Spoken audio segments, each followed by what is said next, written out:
Custo de vida, emprego e desemprego, cesta básica, tarifas públicas, salário mínimo. Agora, na Brasil Atual, a análise do DIEESE.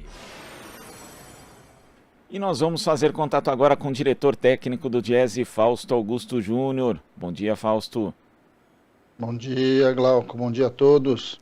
Fausto, um relatório da Organização Internacional do Trabalho, a OIT, divulgado ontem, indica que 220 milhões de pessoas devem permanecer desempregadas em todo o mundo em 2021. Segundo a entidade, no ano que vem o mercado de trabalho global deve apresentar alguma melhora, mas ainda assim muito modesta. 205 milhões de pessoas vão seguir desempregadas. Esse tipo de projeção da OIT mostra que a recuperação dos empregos que foram perdidos antes da pandemia ainda vai demorar um pouco para acontecer. Isso se acontecer, Fausto? Bem, Glauco, o que nós estamos vendo aí pelo mundo, mas em especial aqui no Brasil, é que a questão do emprego ela se agravou com a pandemia. E de alguma forma a gente ainda vai assistir um tempo para ver como é que a questão do emprego vai se recuperar. Muito provavelmente as economias se recuperam antes da questão do emprego, uma vez que a pandemia acelerou uma série de processos e colocou à nu também uma série de desigualdades. De um lado, a gente tem um conjunto grande de empregos que estão sendo perdidos por conta da entrada das novas tecnologias, que a pandemia colocou ali, acelerou tudo. Muitas áreas foram perdendo emprego e que agora a gente está assistindo uma transformação disso. Esse é o chamado aumento aí do desemprego tecnológico, né, ou estrutural. Agora, de outro lado, a questão da pandemia também trouxe um dilema da desigualdade social. A pandemia acirrou os problemas da desigualdade e os países que controlaram de maneira mais tardia a pandemia, ou que nem controlaram ainda a pandemia, estão sofrendo muito do ponto de vista do emprego. Ampliou-se de maneira muito forte a questão dos trabalhadores e das pessoas vivendo abaixo da linha da pobreza. A pobreza cresceu no mundo. Os países centrais estão tendo acesso mais rapidamente à vacina, então isso também tende a uma recuperação maior deles primeiro, e os países subdesenvolvidos, os países em desenvolvimento, com mais dificuldade.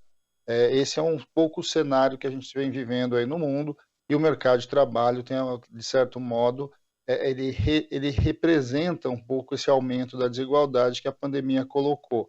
A gente está assistindo também nos países centrais, em especial no caso China, Estados Unidos e Europa, fortes movimentos aí de pacotes, de programas, de estímulos econômicos, o que vai ampliando a desigualdade entre os países em desenvolvimento e os países desenvolvidos. O que a gente deveria, na verdade, assistir um pouco ao contrário, né? As economias em desenvolvimento precisam e necessitam crescer mais rapidamente, resolver muito mais rápido o seu problema de emprego. Mas não é isso que a gente está vendo. Então, esses números do OIT, de certo modo, demonstram aí o dilema que o mundo está vivendo, no chamado pós-pandemia, e para uns ainda é muito no meio da pandemia. E Fausto, inclusive, tem uma declaração do diretor-geral da OIT, Guy Ryder, dizendo que sem um esforço deliberado para acelerar a criação de empregos decentes e apoiar os membros mais vulneráveis e a reativação dos setores econômicos mais afetados, os efeitos da pandemia podem durar anos sob a forma de perda de potencial humano e econômico, maior pobreza e desigualdade. Esses esforços que devem ser coordenados entre os países, como você citou alguns deles, né, principalmente aqueles mais pobres e ainda em desenvolvimento, têm dificuldades para executar suas campanhas de imunização e sem uma ampla cobertura vacinal é muito difícil retomar a economia de forma plena e também dentro de cada país, né? Porque muitas vezes, inclusive a gente vê isso no Brasil, não existe um esforço no sentido de recuperar a capacidade do mercado de trabalho que foi perdida não só, no nosso caso, na pandemia, mas também antes dela, Fausto. Bem, no nosso caso aqui, Glauco, é bom a gente olhar que o emprego não é a prioridade, né, do atual governo, ele não está no centro do debate econômico e acredita-se que o mercado vai resolver todos os problemas, ou seja, essa tese de que basta crescer para gerar emprego não é real, a gente sabe disso, mas ela é um grande mito aí, em especial domina todo o cenário econômico a partir dessa visão liberal, neoliberal, que a gente tem assistido no mundo. Lidar com a questão do desemprego é, antes de tudo, uma política. Você precisa definir que o emprego faz parte do centro do seu desenvolvimento e, a partir dele, você vai implementando políticas que vão ampliando a produção, a geração do emprego, fortalecendo as áreas que mais, de certo modo, absorvem mão de obra. Vamos lembrar que a gente está no meio da pandemia, mas também no meio de uma revolução tecnológica que está alterando os parâmetros estruturais aí de emprego pelo mundo. De alguma forma, é isso que indica para a gente o futuro. Há cada vez mais uma cisão entre as grandes nações e os países em desenvolvimento. O fosso aumentou e a pandemia ajudou nesse processo. E agora o debate, por exemplo, da quebra de patente da vacina, da possibilidade de distribuição da vacina pelo mundo como um todo, a gente vai vendo que isso não se faz. Há uma diferença bastante grande entre aqueles que têm acesso à vacina e os que não têm acesso à vacina, os que têm acesso de maneira bastante limitada, e também das suas próprias ferramentas para colocar a sua economia em crescimento. O Brasil vive o meio termo disso, porque o Brasil é um país grande, um país que poderia, inclusive, ter instrumentos e mecanismos para melhorar a sua relação do trabalho, a sua relação no enfrentamento da pandemia, mas até por conta do atual governo e por conta principalmente das escolhas econômicas do atual ministro, a gente vai ao sabor do vento. E ao sabor do vento é ampliar a desigualdade, é aumentar a taxa de desemprego e caminhar para um Brasil com uma estrutura de desemprego muito alta, né? Muito acima aí dos 10%, 12%. Nós já estamos quase em 15%. Então, acho que esse é um dado bastante importante. E mesmo que a gente controle a pandemia, em algum momento a gente espera que isso aconteça, você vai ter uma franja ali de desemprego estrutural bastante grande no Brasil. E Fausto, olhando aqui alguns dados divulgados pelo OIT, realmente são alarmantes, né? Os 108 milhões de trabalhadores no mundo requalificados como pobres ou muito pobres ao longo dos últimos 17 meses, ou seja, um exército de profissionais que ganham menos que 3 dólares e 20 centavos por dia, 16 reais e 20 centavos, equivalente aqui no câmbio de ontem. E no recorte por gênero, a OIT identificou também a deterioração do mercado de trabalho pior para as mulheres. No ano passado, a contração do emprego feminino foi de 5%, enquanto para os homens essa retração foi 3,9%. Esse é um dado que também precisa ser analisado com cuidado, Fausto, porque você falou dessa questão de uma nova estruturação do mercado de trabalho. Por exemplo, com a questão do home office, a gente sabe que as mulheres são bastante prejudicadas, já que muitas delas têm que fazer tripla, às vezes quádrupla jornada, por conta de funções desde tarefas domésticas, da questão dos filhos, ou mesmo de cuidados com outras pessoas da família, que em geral ficam com as mulheres, não deveriam, mas ficam, né? Então, esse quadro tem que ser estudado com cuidado em relação ao gênero, porque senão a gente pode aprofundar ainda mais uma desigualdade que existe, né, com um fosso maior, não só em termos salariais, mas de acesso ao trabalho entre homens e mulheres, Fausto? Sim, Glauco, e nesse caso a questão de gênero é uma questão bastante importante, porque vai mostrando também como a desigualdade estrutural, em especial em alguns países, e o Brasil é um exemplo disso, ele passa também por uma forma, por uma lógica de relação de gênero bastante discriminatória.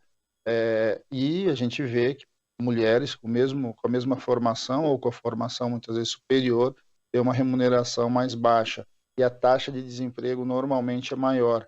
Isso é o espelho da nossa economia e da economia de diversos países também. Por outro lado, no caso dos jovens, o drama é um pouco maior. Um pouco não, eu diria bastante maior. Porque no caso dos jovens, o que a gente vai fazendo é que a gente vai perdendo, na verdade, parte importante do futuro.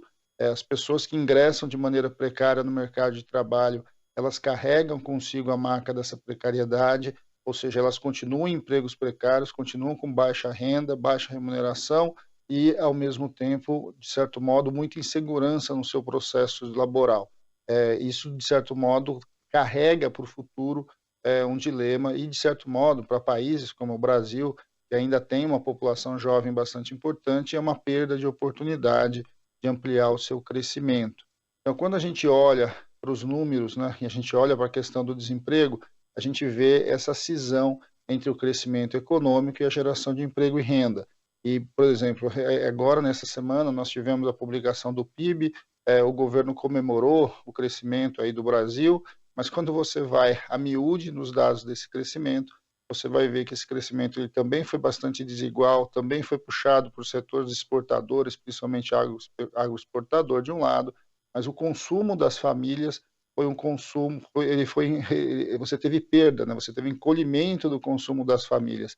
Essa é a expressão, de certo modo, que a gente tem ali de uma nova forma de você entender a economia, de um projeto econômico que, apesar de você crescer, você concentra a renda e vulnerabiliza principalmente os segmentos mais pobres e com mais dificuldade de inserção no mercado de trabalho. Esses dados, inclusive do PIB do primeiro trimestre, Fausto, mostram justamente essa questão do agronegócio, né, puxando essa recuperação que ainda é lenta, né, voltando aos níveis pré-pandemia, né, de 1%, que a imprensa comercial chamava em outros períodos de PIBinho, mas hoje não trata assim. Quando a gente vê esse modelo agroexportador puxando esse crescimento, é um modelo concentrador de renda, é também em parte responsável, por exemplo, pela inflação que a gente tem hoje, pela alta dos alimentos, e não cria emprego, o que é principalmente o que as pessoas precisam hoje, o que o Brasil necessita. Então, de fato, é preocupante essa aposta nesse tipo de modelo para o país, né, Fausto? Ele não cria emprego, ele é limitado a um setor, ele concentra a renda e ainda, né, de certo modo, você não vê esse impacto desse chamado crescimento no mundo real das pessoas. É uma nova proposta de desenvolvimento. Para nós é muito antiga, ela nos lembra o final ali da época da ditadura, no chamado vamos crescer o bolo para o bolo dividir. O crescimento econômico vem, mas ele não se reproduz na vida real das pessoas. Acho que esse é um dado. Quando a gente olha para o dado do consumo das famílias e vê ele encolhendo, apesar da economia crescer, isso é um alerta para a gente compreender o que está sendo colocado enquanto projeto de desenvolvimento do nosso país. É bom lembrar também que uma parte do crescimento do PIB tem a ver com os efeitos estatísticos de uma economia que encolheu muito e que agora é razoável que ela volte. Ela, por exemplo, está recompondo estoques, e a recomposição de estoques ela também impulsiona ali o próprio PIB. Então, quando a gente olha, você tem um cenário que, apesar da fala de crescimento econômico, a fala de uma volta de normalidade, está muito claro que ela não está normalizado. O Brasil ficou ficou abaixo ali dos 10, né? Ficou a economia número 19 entre os que mais cresceram ao longo desse primeiro trimestre. E foi também, os dados mostram que deixaram bem claro que os países que estão nas primeiras posições foram aqueles que enfrentaram melhor a pandemia. Ou seja, quem minimamente controlou a pandemia mais rapidamente teve um crescimento econômico mais acelerado e mais rápido. O Brasil está com um crescimento econômico mais atrasado e, ao mesmo tempo, com um crescimento concentrador e um crescimento que não se reflete na vida real das pessoas. Eu acho que esse é um debate que a gente precisa trazer, uma vez que o que está em disputa hoje é o modelo de desenvolvimento. E o modelo de desenvolvimento ele dialoga com o crescimento, ao mesmo tempo com concentração de renda, aumento da desigualdade e uma taxa de desemprego muito alta. Fausto, muito obrigado pela sua participação aqui no Jornal Brasil Atual e até a próxima. Bom dia a todos novamente, Glauco, até a próxima. Conversamos aqui com o diretor técnico do Diese, Fausto Augusto Júnior.